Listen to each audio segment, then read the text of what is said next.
30 projections in 30 days going into the 2024 regular season for the New York Mets as we continue our month-long deep dive into the Mets 40-man roster. Today we are going to the hot corner to talk about Brett Baty.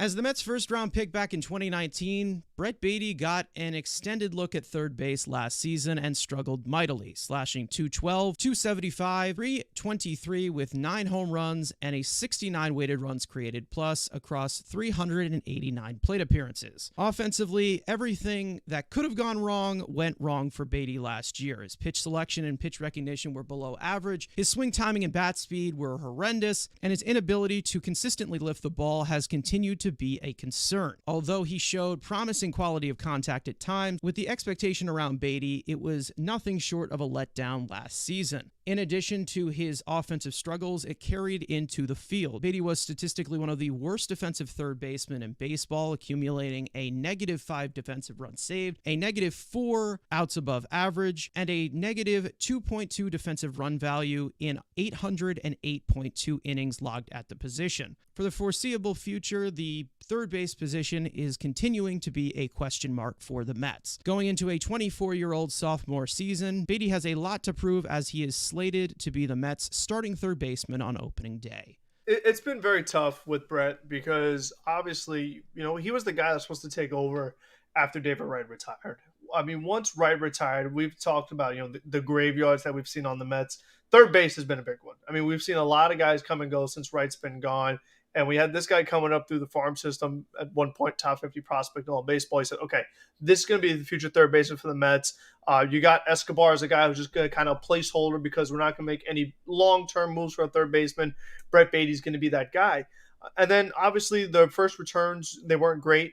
Then it looked like the Mets had Carlos Correa to a done deal. It's like, okay, he's going to be our third baseman. Don't have to worry about Brett Baty. Maybe he can get traded for a pitcher from whether it's the Marlins or somewhere else. Deal falls through. Brett Baty is the starting third baseman. And, he was even worse. And the Mets have doubled down and said, okay, he's still our guy. And it's like, for me, this is make or break at this point because third base is too important a position for me to just keep ignoring and just leaving a guy out there who clearly just doesn't have it. And he doesn't have, I'm just going to go all out. He doesn't really have redeeming qualities because it's one thing to struggle at the plate. But like you said, when you're one of the worst defensive third basemen in all of baseball, you can't say, oh, well, you know what? At least his glove is good. He's a glove first player or whatever. That's not the case. He's not doing anything on the base paths. So right now, he's just giving you nothing. All of the tools are looking lackluster so far.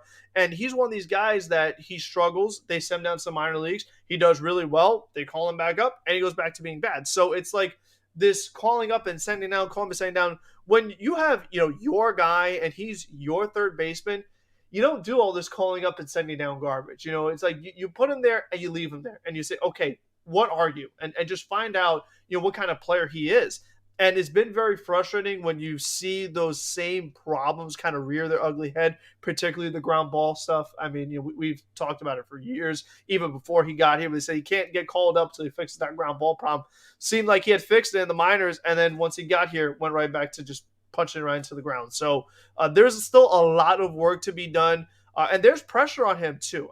He's luck. It's really interesting to me that the Mets didn't even, as we talked about, get a veteran to push this guy. They didn't even bring in an Urshela, who got a really reasonable contract, to at least push Brett Baty, give him some kind of competition, because it's like, if he plays bad, what are the Mets going to do? Start Joey Wendell at third base? Come on. There's no serious competition where it's like the job is his for the taking. It's just a matter of, showing what you were drafted for, what you were regarded as when you were a top prospect. There were things that we liked about Brett Baty that we saw in the minors that we thought could translate to the big leagues. Had an advanced eye, good approach, all these things. We just haven't seen it yet. And, he's still young, but I'll tell you what, you could only go so many off seasons saying, you know what, we're going to pass on all these guys who we know are good because we have Brett Baty and we think he's going to finally break out. Like, we could only do this so many times before it really becomes a problem. So for me, this is a massive, massive year for Brett Baty. And like you said, it's it. Like, I get it. He's got 4 years of team control. If it's not taking this job, then run with it. There's guys who are proven, and if next year is the winner take all, get back to being a competitive team, if he doesn't prove anything, he's not going to be on that team. So, and if David Stern says, you know what, I got to see the guy play and doesn't want to go out and address the need, he wants to see him with his own two eyes, even though there's 426 plate appearances or whatever, that's a decent sample. There's all the pressure on him with no internal pressure on him to push him. So again, it's make or break. You want to be on his team and when they're competitive, put up some sort of pulse this year. I'm not saying got to hit 50 homers. Show some sort of capable MLB player. We're not even asking for all-star. Like, we're asking to be slightly above average offensively, because we know he's not going to do it defensively. If you could be slightly above average offensively, we would feel better. I mean, the guy hasn't even been close to that. That's the problem. Like, we're not being like, oh, we need you to be a savior, need you to be this perennial all-star. We're not looking for any of that. Just because third baseman has been so bad, we're looking to see, can you be competent? Can you be starting caliber as a third baseman? And just, because we have your star in Lindor and then, Alonso Nemo, like, that's your core. It's like, if Baty could just be like a nice contributor, like a complimentary player in the lineup to kind of depth it and, just give it, make a deeper lineup, that's all we're really looking for here. It's not like we have these crazy expectations where we need this, that, and the other. We don't need that much from him. That's the other frustrating part. Listen, we talk about first-round picks all the time, and for me, I need them to be an actual capable, rosterable player in the first year. He was not. He was one of the worst players in all of the MLB, and there is a lot to prove. The spotlight is going to be on him, especially with the competition of Ronnie Mauricio going down this season.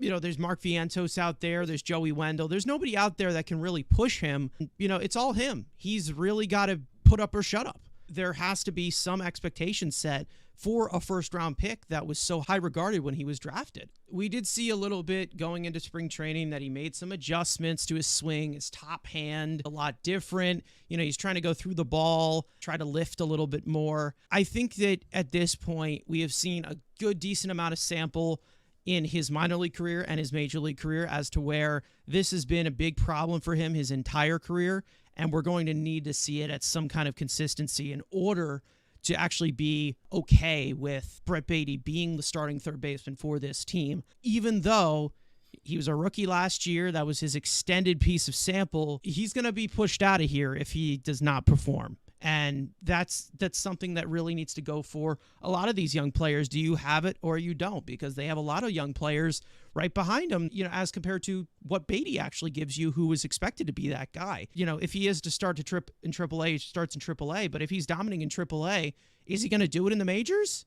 Because we've seen this process before. He's been called up 3 times already from the minor leagues and has not shown anything. The expectation for Baty, the bare minimum of what you want to see this year. The minimum 720 OPS, at minimum 17 homers. That's got to be the minimum of all right, give me at least a league average hitter with some sort of power production. Again, 720 to 17, love 20 homers, but a league average bat at minimum. OPS plus of at least 100, you know what I mean? Like, show me that you're just, however you get it, just be average offensively. That's all we're asking, whether it's through high on base percentage, whether it's through high power, batting average, like, just be effective offensively. Just bring some kind of production, because I don't expect this guy to ever become a 30 home run bat or anything like that. We kind of know that's not his game. The on base percentage being below 30%, is just unacceptable.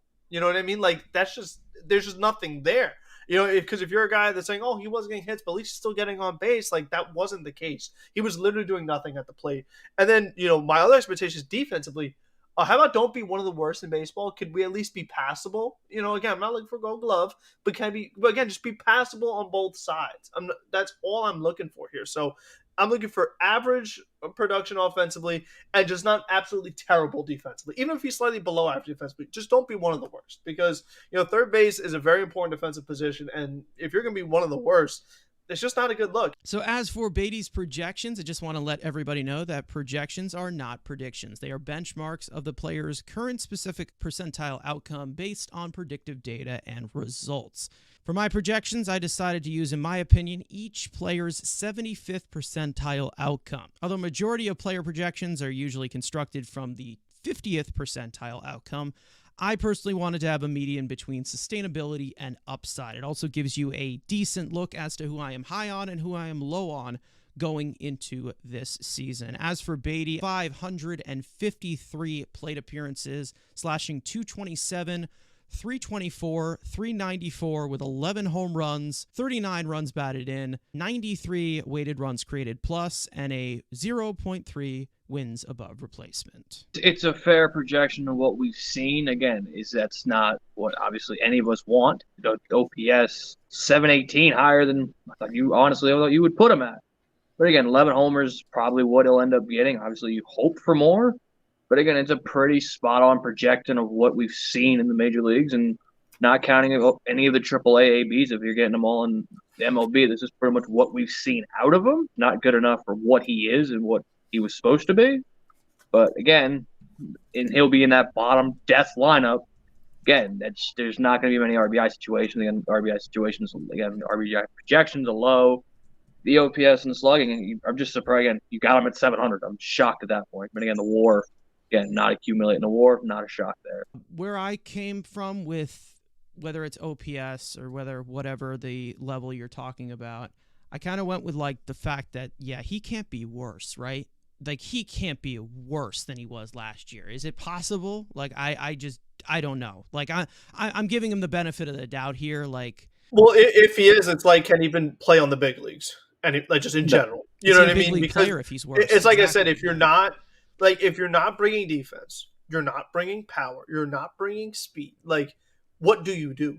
Like, you don't bring positional versatility. Like, like if he wants to just forget being a starter there, but if you just want to be in the big leagues, you got to do something well. Yeah, I mean, 700 OPS, like, it's an increase, but still, it's like they need more. But again, to get more, it would be a huge jump.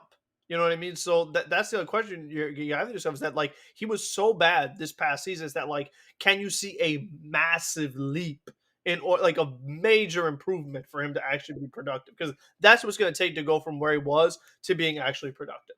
So it's hard to project saying, oh, I'm projecting he's going to have a massive year. Like, he hasn't shown you anything to believe that yet. You know what I mean? So I don't know how he's going to do it, but he needs to figure it out.